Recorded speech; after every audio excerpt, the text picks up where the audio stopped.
អូខេថ្ងៃនេះយើងនិយាយអំពី lead stake ដែលនៅក្នុង Meta Business Suite បាទសម្រាប់គ្រប់គ្រង page ឬក៏ Instagram អញ្ចឹងណានៅក្នុង inbox អញ្ចឹងនិយាយពីមុខងារគឺប្រើសម្រាប់ចំណាត់ថ្នាក់អតិថិជនដែលបានឆាតមកសួរនាំដើម្បីឲ្យអ្នកលក់ងាយស្រួលតាមដានតើភ្ញៀវអ្នកណាស្ថិតនៅក្នុងដំណាក់កាលណានៃការទិញដូរអញ្ចឹងនិយាយពី lead stake នឹងយល់ទេណាគឺជាការកំណត់ប្រភេទភ្ញៀវឬអតិថិជនឲ្យតាមប្រភេទដើម្បីស្រួលលក់ឬក៏ដូចជាវាជាទិន្នន័យមួយសម្រាប់ការ boot ដំណើរការល្អហើយទាញភ្ញៀវអតិថិជនទាញភ្ញៀវឬអតិថិជនឲ្យចំគោលដៅដែលយើងត្រូវការអញ្ចឹងណាតែឥឡូវយើងទៅមើល lead stake ទាំង5បាទទី1និយាយពី lead stake ទី1គឺនិយាយពី intake នេះគឺចង់សំដៅទៅលើដំណាក់កាលដំបូងមានតែឆាតភ្ញៀវទៅឆាតមកអញ្ចឹងណាបាទពេលដែលភ្ញៀវចាប់ដើម inbox មកយើងគឺវាចាប់ automatic ចូល intake នឹងតែម្ដងណាអញ្ចឹងអត្ថន័យវាយ៉ាងម៉េចបាទអត្ថន័យនេះគឺជាដំណាក់កាលដែលចាប់ដើមនៅមុខបង្អស់វាមានន័យថាអតិថិជនទៅតែផ្ញើសារចូលមកសួរនាំព័ត៌មានដំបូងឬទៅតែបំពេញតម្រងបែបបទចង់និយាយថាតើគេដាក់តែមេដៃមក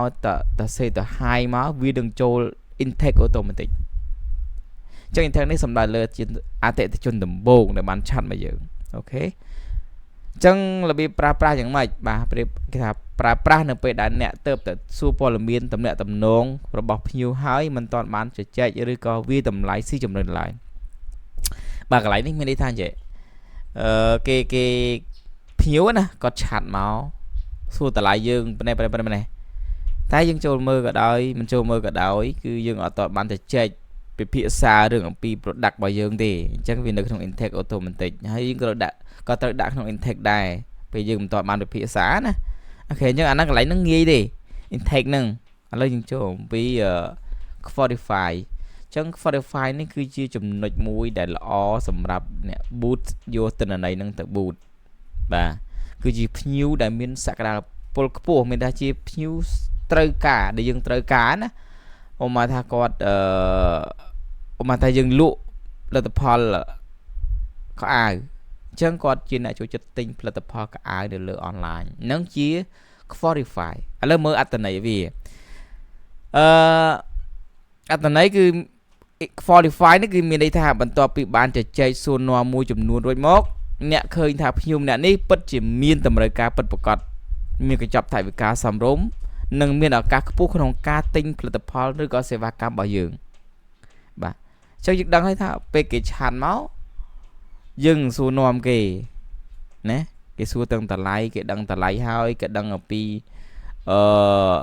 ផលិតផលរបស់យើងហើយគុណភាពរបស់យើងហើយអញ្ចឹងគេចាប់អារម្មណ៍គេថាអូខេគេចាប់អារម្មណ៍អាហ្នឹងយើងដាក់ចូល Qualify ណាឬគេប្រើថាចាំទិញពេលក្រោយអញ្ចឹងណាអូខេអាហ្នឹងចូល Qualify ឥឡូវមួយទៀតនិយាយពីការប្រើប្រាស់តើប្រើនៅពេលណាបាទគេថាប្រើនេះពេលណាត្រូវប្រើ Qualify ប្រើនៅពេលដែលភ្ញៀវបង្ហាញចំណាប់អារម្មណ៍ខ្លាំងហើយត្រូវការតាមក្រុមគោលដៅដែលអ្នកចង់បានមានន័យថានៅពេលដែលភ្ញៀវឆាតមកគេត្រូវការទិញត្រូវការប្រើប្រាស់របស់ហ្នឹងដែរតែក៏អត់តន់ទិញទេគេថាប្រាប់ទិញនៅពេលណាមួយអញ្ចឹងណាអញ្ចឹងប្រើនៅពេលដែលភ្ញៀវមានបង្ហាញចំណាប់អារម្មណ៍ខ្លាំងហើយត្រូវតាមក្រុមគោលដៅរបស់យើងមានថាយើងចង់បានអ្នកណាឧបមាថាយើងលក់កៅអៅយើងត្រូវបានត្រូវអតិថិជនគោលដៅរបស់យើងគឺអ្នកទិញកៅអៅមិនអញ្ចឹងអ្នកប្រើប្រាស់កៅអៅហ្នឹងទៅអូខេអញ្ចឹងយើងចូល Qualify យើងចប់ហើយអញ្ចឹងមួយទៀតទី3យើងនិយាយពី convert នេះគឺជាដំណាក់កាលទី3នៅពេលដែលអតិថិជនយើងនៅក្នុង Qualify ឆ្លងកាត់រួចហើយធម្មតាយើងជជែកมันមានជំហានដំបូងมันសួរនាំពីផលិតផលមិនចឹងទេហើយជំហានទី2គាត់បញ្ចេញអារម្មណ៍របស់យើងគាត់ថាពេញចិត្តនៅ product របស់យើងពេលយើងបង្ហាញពី product យើងទៅណាបើដំណាក់កាលទី3គឺគាត់បានសម្រេចចិត្តថាទិញគាត់បានថាទិញទោះបីគាត់មិនទាន់បង់លុយក៏ដោយវាចូលក្នុង converted មានន័យថាភ្ញៀវអ្នកនេះគាត់ថាគាត់ទិញណាគឺយើងត្រូវដាក់ convert ហើយទោះបីគាត់អត់តតម្លាក់ទីតាំងក៏ដោយគាត់ថាទិញ មានន័យថានៅពេលហ្នឹងគាត់ដឹងតម្លៃរបស់ product របស់យើងហើយផលិតផលរបស់យើងហើយដឹងសេវាផ្ញើរបស់យើងហើយដឹងពីគុណប្រយោជន៍នៃ product របស់យើងហើយគាត់ថាទិញយើង convert ចូលទៅក្នុង converted បណ្ដោយណារុញគាត់ចូលទៅក្នុង converted អញ្ចឹងកន្លែងហ្នឹងគឺដើម្បីប្រាប់ដល់អ្នក boot ឬក៏ algorithm របស់ឬក៏ AI បញ្ជាក់ថាអាព្យាបែបហ្នឹងយើងត្រូវការណាយើងត្រូវធ្វើអញ្ចឹងមើលអត្ថន័យរបស់វា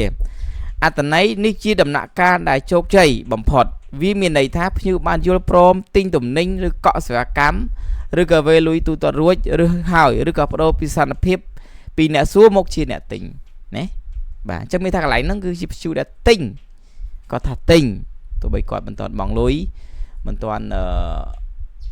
កក់លុយមិនទាន់អីក៏ដោយប៉ុន្តែគាត់ថាទិញព្រោះគាត់ដឹងពីតម្លៃដឹងពីផលិតផលរបស់យើងហើយណាយើងត្រូវនាំគាត់ទៅចូល convert អូខេតែរបៀបប្រើថាប្រើនៅពេលណាខ្ញុំចង់និយាយបាត់ហើយប៉ុន្តែគេថាប្រើនៅពេលដែលការលក់ត្រូវបានបិទដោយជោគជ័យមានថា close sale close deal មិនលក់បាទតាអញ្ចឹងអាហ្នឹងយល់ណាយើងចំណុចទី4យើងជាពី loss បាទ loss នេះគឺជាមនុស្សម្នាក់ដែលគាត់ឆាតមកយើងហើយផ្ដើមពីអីគេimpact ហើយគាត់ចូលជជែកវែកញែកជាមួយយើងហើយគាត់អត់ទិញមានន័យថាផលិតផលហ្នឹងត្រូវគាត់ដែរក៏ប៉ុន្តែវាមានហេតុផលមួយថាគាត់ថាថ្លៃពេកអត់ត្រូវការតម្រូវការរបស់គាត់អត់អីចឹងណាអញ្ចឹងនៅក្នុងលោហើយអញ្ចឹងយើងដាក់លោមួយទៀតកន្លែងលោនេះក៏មួយសំខាន់ដែរពេលខ្លះគាត់បានឆាតមកយើងហើយសួរតម្លៃយើងហើយយើងប្រភេទបវែកញែកពិភាក្សាជាមួយគាត់ហើយយើងបានប្រាប់តម្លៃទៅគាត់ហើយតែគាត់អត់មាន reaction លើយើងសោះអត់មានផ្ញើអីមកវិញទេអត់សួរអីទាំងអស់អញ្ចឹងណាទោះបីយើងសួរជាសំណួរនៅពេលដែលយើងធម្មតាគេសួរផលិតផលអីមួយយើងមិនជាធ្លាក់ជាសំណួរដើម្បីគេតាក់ទងមកវិញអញ្ចឹងហ៎យើងប្រាប់អីអស់ហើយក៏ប៉ុន្តែគាត់អត់មាន reaction លើយើងមួយទេយើងអត់មានតបឲ្យយើងថាមិនទេអញ្ចឹងយើងត្រូវដាក់ loss ទៅ automatic ឬក៏យើងឆាតទៅគាត់បើមិនថាគាត់សួរតម្លៃ product របស់យើង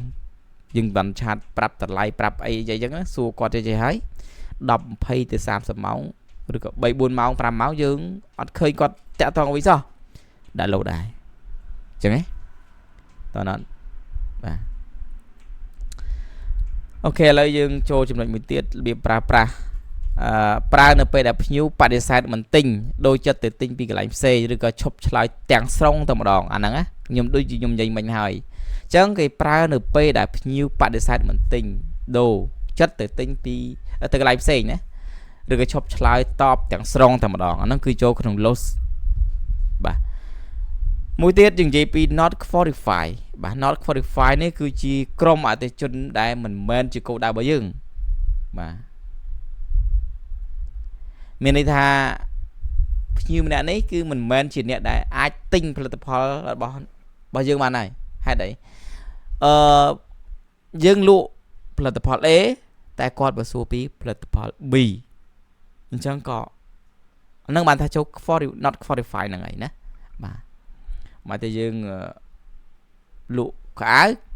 គាត់មកសួរពីទឹកឃ្មុំឬក៏គ្រឿងសម្អាងអញ្ចឹងទៅដែលខុសពីអ្វីដែលយើងលក់អញ្ចឹងយើងត្រូវដាក់ not qualify ទៅហើយទៅណាអញ្ចឹងរបៀបប្រើយើងគេថាប្រើប្រាស់qualify not qualify នៅពេលណាប្រើនៅពេលដែលភ្ញៀវចុចច្រឡំផ្ញើហ្នឹងអាហ្នឹងចំណុចមួយដែលខុសគោលដៅពេលដែលភ្ញៀវចុចច្រឡំផ្ញើសារលេងសើចបន្ទាប់ទៀតសួរគាត់មិនចឹងនិយាយថាគឺអត់មានលទ្ធភាពទិញចឹងពេលខ្លះក្មេងឆាតមកចឹងទៅគាត់មានលទ្ធភាពទិញទេចឹងណាអាហ្នឹងជាភ្ញៀវដែលមិនមែនជាគោលដៅរបស់យើងត្រូវដាក់គាត់ទៅអញ្ចឹងណាបាទឬពេលខ្លះតម្លាក់មេដៃតម្លាក់អីមកអត់មានអីទាំងអស់តម្លាក់តែមេដៃអត់មានស្អីចឹងគឺ not qualify ហើយណាបាទចឹងចប់ប៉ុណ្ណឹងយើងនិយាយពីវីដេអូក្រោយយើងនិយាយពី spam ឬក៏ unread នឹងផ្សេងៗទៀតណាចាំជួប